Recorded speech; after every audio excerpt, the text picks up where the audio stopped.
இன்றைக்கு நாம் தியானிக்க இருக்கிற வசனம் கலாத்தியர் 6 அதிகாரம் 14 வசனம். நானும் நம்முடைய கர்த்தராகிய இயேசு கிறிஸ்துவின் சிலுவை குறித்து அல்லாமல் வேறொன்றை குறித்தும் மேன்மை பாராட்டாதிருப்பேனாக. அவரால் உலகம் எனக்கு சிலுவையில் அறையுண்டிருக்கிறது, நானும் உலகத்துக்கு சிலுவையில் அறையுண்டிருக்கிறேன். இன்னைக்கு பவுல் அப்போஸ்தலன் கலாத்திய பட்டணத்துக்கு எழுதின நிருபத்தில் கர்த்தராகிய இயேசு கிறிஸ்துவின் சிலுவை பாடுகளை குறித்தே நான் மேன்மை பாராட்டுவேன், மற்ற எந்த காரியத்தை குறித்தும் நான் மேன்மை பாராட்ட மாட்டேன்றார். ஏன்னா ஆண்டவராகிய இயேசு கிறிஸ்துவால் தான் இந்த உலகம் எனக்கு சிலுவையிலே அறையுண்டு இருக்கிறது. அதாவது உலகத்தின் காரியங்களை ஆண்டவராகிய இயேசு கிறிஸ்து தன் மரணத்தினால அதை ஜெயிச்சதுனால நானும் இந்த உலகத்தை சிலுவையிலே அறையுண்டு இருக்கிறேன்னு சொல்கிறார். அதை நானும் சிலுவையிலே அறைகிறேன்னு சொல்கிறார். ஏன்னா கிறிஸ்து இயேசுவுக்குள் விருத்த சேதனம் ஒன்றும் இல்லை, விருத்த சேதனம் இல்லாமையும் ஒன்றுமில்லை. புது சிருஷ்டியே காரியம். ஏன்னா கிறிஸ்துவை தரித்தவர்கள் புது சிருஷ்டியாய் மாறுகிறார்கள் இல்லையா? அவர் தன்னுடைய காரியங்களை ஆண்டவராகிய இயேசு கிறிஸ்து தன்னுடைய அடிச்சுவடுகளை தான் நமக்கு விட்டு போயிருக்கிறார். எதையெல்லாம் நம்ம பின்பற்றி அவர் சிலுவையை சுமந்து தான் அவருடைய பாதையில் நம்ம வர முடியும் இல்லையா? பாடு அனுபவிக்காமல் நமக்கு நித்திய ஜீவன் கிடையாது. அவர் எப்படி பாடுபட்டாரோ இப்போ கிறிஸ்துவர்கள்னு சொல்லும்போது நாமும் பாடுகளை கடந்து வருகிறவர்களாக இருக்கணும். அதுதான் அவர் உலகத்தை நான் சிறையில் அறையுண்டு இருக்கிறேன்னு பவுல் அப்போஸ்தலன் சொல்கிறார். ரோமர் 6 அதிகாரம் 6 நாம் இனி பாவத்துக்கு ஊழியம் செய்யாதபடிக்கு பாவ சரீரம் ஒழிந்து போகும் பொருட்டாக நம்முடைய பழைய மனுஷன் அவரோடு கூட சிலுவையில் அறையப்பட்டதென்று அறிந்திருக்கிறோம். அப்போ நம்ம பாவத்துக்கு செத்து நாம் நீதிக்கு பிழைக்கிறோம் இல்லையா? அவர் கிறிஸ்து தான் மெய்யான தேவன் என்று நாம் அவர் நாமத்தை விசுவாசித்து அறிக்கையிடும் போதும் அதே போல் இந்த பாவ சரீரத்தை நம்ம என்ன பண்ணுறோம், இதெல்லாம் ஒழிந்து போகக்கூடியதுன்னு நாம் அறிகிறோம். நம்முடைய பழைய மனுஷன் அவரோடு கூட சிலுவையில் அறையப்பட்டது என்றும் நாம் இந்த நாட்களில் அறிந்து கொள்ளுகிறோம். பழைய பாவ மனுஷன்னா நம்முடைய பழைய துர்குணங்களை எல்லாம் விட்டு நாம் கிறிஸ்துவை தரித்து கொண்டிருக்கிறவர்களாக இருக்கணும். அப்போ தான் நாம் கிறிஸ்துவுக்குள் புது சிருஷ்டியாகவே இருக்க முடியும். எபேசியர் 9 அதிகாரம் 23-24 பார்க்குறோம். ஞானி தன் ஞானத்தை குறித்து மேன்மை பாராட்ட வேண்டான்னு சொல்கிறார். அதே போல் பராக்கிரமனும் தன் பராக்கிரமத்தை குறித்து மேன்மை பாராட்ட வேண்டாம்ன்றார். ஏன்னா ஞானமும் புத்தியும் அறிவும் எல்லாம் கர்த்தருடையது தான் இல்லையா? அதாவது பலத்தினாலும் அல்ல, பராக்கிரமத்தினாலும் அல்ல, தேவ ஆவியினாலே ஆகும்னே வேத வசனம் சொல்லுது. அப்போ நம்முடைய பராக்கிரமங்களை குறித்தும் நம் மேன்மை பாராட்ட வேண்டியதில்லை. ஐஸ்வர்யவான் தன் ஐஸ்வர்யத்தை குறித்தும் மேன்மை பாராட்ட வேண்டான்னு சொல்கிறார்.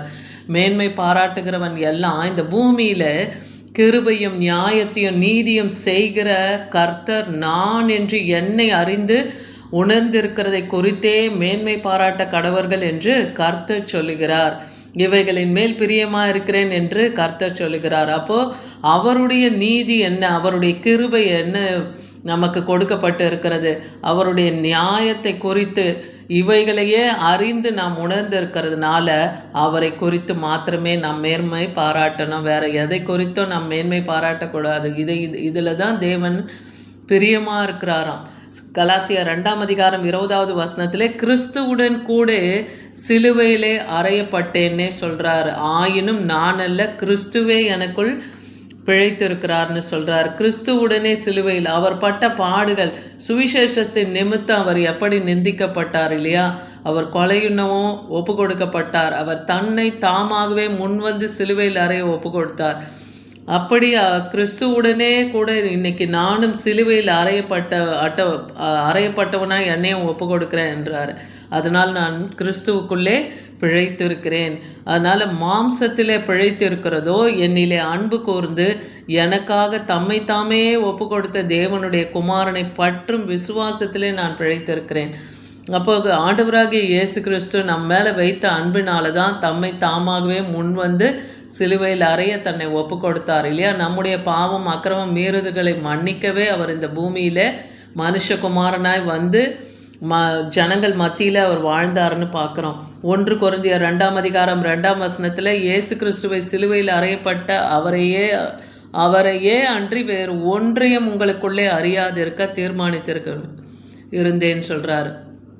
அப்போ இயேசு கிறிஸ்து சிலுவையில் அறையப்பட்டார் இல்லையா, அவரை குறித்தும் அவருடைய உபதேசங்களை தவிர வேறு ஒன்றையும் நாம் அறிந்திருக்க வேண்டாம் என்று நான் தீர்மானித்தேன்னு பவுல் அப்போஸ்தலன் சொல்கிறாரு. பிலிப்பியர் 3:3 பார்க்குறோம். மாம்சத்தின் மேல் நம்பிக்கையாக இராமல் ஆவியினாலே தேவனுக்கு ஆராதனை செய்து. அப்போ பரிசுத்த ஆவியினாலே இன்னைக்கு நம்ம தொழுது கொள்ளுகிறோம் இல்லையா, ஆவியிலே நிறைந்து தேவனுக்கு ஆராதனை செய்யணும்னு சொல்கிறார். கிறிஸ்து இயேசுக்குள் மேன்மை பாராட்டுகிறதாமே விருத்த சேதனம் உள்ளவர்கள். ஏன்னா நியாயப்பிரமாணத்தின்படி செய்யப்பட்ட விருத்த சேதனத்தை எல்லாம் எடுத்து போட தான் ஆண்டவராகிய இயேசு கிறிஸ்து தம்மையே அவர் பலியாக ஒப்பு கொடுத்தார். அதனால் கிறிஸ்து இயேசுக்குள் மேன்மை பாராட்டுகிற நாம் விருத்த சேதனம் உள்ளவர்களாய் இருக்கிறோம். அவருக்குள் விருத்த சேதனம் உள்ளவர்களாய் நாம் இருக்கிறோம். ரோமர் 1:16 பார்க்குறோம். கிறிஸ்துவின் சுவிசேஷத்தை குறித்து நான் வெட்கப்படேன்னே பவுல் அப்போஸ்தலன் சொல்கிறார். முன்பு யூதரிலும் பின்பு கிரேக்கரிலும் விசுவாசிக்கிறவன் எவனோ அவனுக்கு ரட்சிப்பு உண்டாவதற்கு அது தேவ பலனாக இருக்கிறது. அப்போ இயேசு கிறிஸ்துவை விசுவாசிக்கிறவங்க அவர் சுவிசேஷத்தை அறிவிக்க நான் வெட்கப்படலைன்னு சொல்கிறார். யூதராகட்டும் கிரேக்கராகட்டும் யார் விசுவாசிக்கிறாங்களோ அவங்க ரட்சிக்கப்படுவாங்க. அதுதான் அவர்களுக்கு தேவ பலனாயம் இருக்க போதுன்றார். கலாத்தியர் 5:24 பார்க்குறோம். கிறிஸ்துவின் உடையவர்கள் தங்கள் மாம்சத்தின் அதன் ஆசை இச்சைகளையும் சிலுவையில் அறைந்திருக்கணும். ஏன்னா இயேசு கிறிஸ்து சிலுவையில் இந்த உலகத்தை அறையுண்டு இருக்கிறார் இல்லையா, அந்த உலக ஆசை இச்சைகள் பாவம் எல்லாத்தையும் அவர் சிலுவையில் அறைஞ்சிட்டார். அதனால் கிறிஸ்து உடையவர்களும் மாம்சத்தின் அதன் ஆசை இச்சைகளையும் சிலுவையில் அறைந்தவர்களாக நாம் இருக்கும்போது தான் கிறிஸ்துவை தரித்தவர்களாக நாம் இருக்க முடியும். 1 யோவான் 2:15-17 சொல்கிறாரு. உலகத்திலும் உலகத்தில் உள்ளவைகளிலும் அன்பு கூறாது இருங்கள்னே சொல்கிறார். ஒருவன் உலகத்தில் அன்பு கூர்ந்தா அவன் பிதாவினிடத்தில் அன்பாக இருக்க மாட்டான். மாம்சத்தின் இச்சையும் கண்களின் இச்சையும் ஜீவனத்தின் பெருமையும் ஆகிய இந்த உலகத்தில் உள்ளவைகள் எல்லாம் பிதாவினால் உண்டானவைகள் அல்ல, இவைகள் எல்லாம் உலகத்தினால் உண்டானது.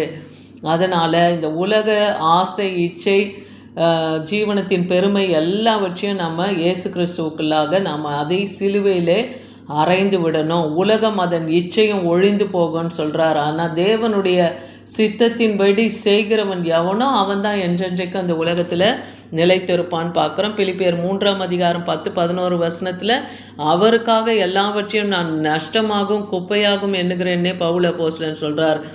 அதுக்கு முந்தின வசனத்தில் பார்க்கணுன்னா, நான் அவரையும் அவருடைய உயிர்த்தெழுதலின் வல்லமையும் அவருடைய பாடுகளின் ஐக்கியத்தையும் அறிகிறதுக்கும் அவருடைய மரணத்துக்கு ஒப்பான மரணத்துக்கு உள்ளாகி எப்படியாயினும் நான் மரித்தோரிலிருந்து உயிரோடு எழுந்திருப்பதற்கு தகுதியாக இருக்கும்படி.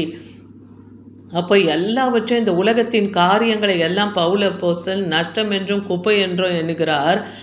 ஏன்னா ஆண்டவராகிய இயேசு கிறிஸ்துவின் உயிர்த்தெழுதலின் வல்லமையை குறித்தும் அவர் பட்ட பாடுகளையும் அவருடைய ஐக்கியத்தையும் அறியறதுக்காக இந்த மரணத்துக்கு ஒப்பான மரணத்துக்கு உள்ளாகி நானும் மரித்தோரிலிருந்து உயிரோடு எழுந்திருப்பேன் அந்த தகுதியை அடையணும்னா இன்னைக்கு நம்முடைய ஆசை இச்சைகளையும் உலக காரியங்களையும் சிலுவையிலே அறையுண்டு பட வேண்டும்னு சொல்கிறாரு. அதனால தான் பிலிப்பியர் 1:20 நான் ஒன்றிலும் வெட்கப்பட்டு போகாமல் எப்பொழுதும் போல இப்பொழுது மிகுந்த தைரியத்தோடு ஜீவனானாலும் சரி சாவாகிலும் சரி கிறிஸ்து என் சரீரத்தினாலே மகிமைப்படுவார் என்று எனக்கு உண்டாயிருக்கிற வாஞ்சைக்கும் நம்பிக்கைக்கும் தக்கதாய் அப்படி முடியும்னு சொல்கிறார்.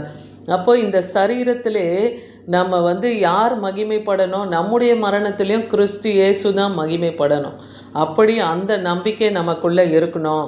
அப்படி ஆகும்படியாக தான் நான் கிறிஸ்துவை விசுவாசிக்கிறேன்னு சொல்கிறாரு. கிறிஸ்து தான் எனக்கு ஜீவன், சாவு தான் எனக்கு ஆதாயம்னே பவுல் அப்போஸ்தலன் சொல்கிறார். 1 கொரிந்தியர் 3:21 இப்படி இருக்க ஒருவனும் மனுஷரை குறித்து மேன்மை பாராட்டாது இருப்பானாக, எல்லாம் உங்களுடையதே.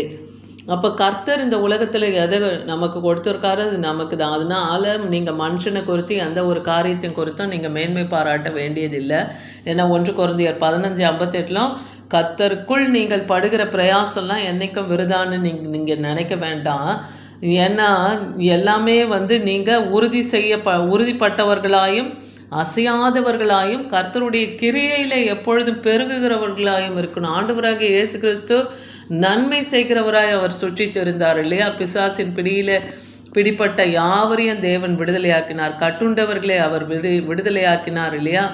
பாவ சிறையிருப்பில் இருந்தவர்களே அவர் விடுதலையாக்கினார். அதே வியாதி பலவீனத்தில் இருந்தவங்களே அவர் சுகமாக்கினார். மரித்தோரை அவர் உயிரோடு எழும்ப செய்தார். அப்போ கர்த்தருடைய கிரியையில் எப்பொழுதும் நாம் பெருகுகிறவர்களாக இருக்கணும்னு கொரிந்து பட்டணத்துக்கு எழுதின நிருபத்தில் பவுல் அப்போஸ்தலன் இவ்வாறு சொல்கிறாரு. கொரிந்தியர் 1:23 பார்க்குறோம், நாங்கள் சிலுவையிலே அறையப்பட்ட கிறிஸ்துவையை பிரசங்கிக்கிறோம். அப்போது கிறிஸ்துவை தான் நாங்கள் பிரசங்கிக்கிறோம். அவர் யூதருக்கு இடரலையும் கிரேக்கருக்கு பைத்தியமாகவும் இருக்கிறார். ஏன்னா யூத மக்களுக்கு மத்தியில் அவர் வாழ்ந்தோம், அவர் தான் தேவனுடைய குமாரன் என்று அவங்க விசுவாசிக்கல. அதே போல கிறிஸ்துவினுடைய சுவிசேஷம் போதகம் எல்லாம் கிரேக்கருக்கு எப்படி இருந்தது? பைத்தியமாக இருந்ததுன்னு சொல்கிறார். ஆகிலும் யூதரானாலும் சரி கிரேக்கரானாலும் சரி யார் யாரெல்லாம் அழைக்கப்பட்டிருக்காங்களோ அவங்க கிறிஸ்துவுடைய தேவ பலனாயும் தேவ ஞானமாக இருப்பாங்க. அப்படின்னா என்ன? இயேசு கிறிஸ்துவை தன் சொந்த இரட்சகராக ஏற்றுக்கொள்ளுகிற அது யூதரானாலும் சரி கிரேக்கரானாலும் சரி கிறிஸ்து தான் அவங்களுக்கு தேவ பலன் தேவ ஞானமாய் விளங்குவார்னு பார்க்குறோம். அப்போ இன்றைக்கி நாம் கற்றுக்கொண்ட இந்த சத்திய வசனத்தின்படி இயேசு கிறிஸ்துவின் சிலுவை மரணத்தின் மூலமாக அவர் உலகத்தின் மீது இருந்த பற்றையெல்லாம் விடுத்து இயேசு கிறிஸ்துவை மாத்திரம் அவர் மேலேயே தன் பெருமை பாராட்ட வேண்டும் என்று பவுல் அப்போஸ்தலன் வலியுறுத்துகிறத பார்க்குறோம். அதே போல் தன்னுடைய சொந்த தகுதி பெருமை இந்த விருத்த சேதனம் இது எல்லாவற்றையும் அவர் இயேசு கிறிஸ்துவனுடைய சிலுவை தியாகத்தை மாத்திரமே உயர்த்தி பிடிக்கிறவராக இருக்கிறார். அது எல்லாவற்றிலும் உலகத்தில் நாம் உலகத்துக்கு மறிக்கணும் இல்லையா? சிலுவை மூலமாக விசுவாசிகள் உலகத்தை சிலுவையில் அறைந்து விடணும்னு இன்றைக்கி நமக்கு இந்த சத்திய வசனத்தின் மூலமாக போதிக்கிறாரு. அதனால் நாம் எதை குறித்தும் மேன்மை பாராட்டாதபடிக்கு கிறிஸ்துவை மாத்திரமே நாம் மேன்மை பாராட்டுகிறவர்களாக இருக்கணும். நாம் விசுவாச உலகத்துக்கு மறித்து கிறிஸ்துவுக்காக வாழ்கிறோம் என்கிற அந்த எண்ணம் நமக்குள்ளே இருக்கணும். அதனால் நம்ம மனித முயற்சி மேலே எந்த நம்பிக்கையும் வைக்காமல் சிலுவையின் ரட்சிப்பை மாத்திரமே நம்பி வாழணும். அதுதான் ஆவிக்குரிய ரீதியிலையும் உண்மையும் சத்தியமாக இருக்கிறது. ஆமேன்.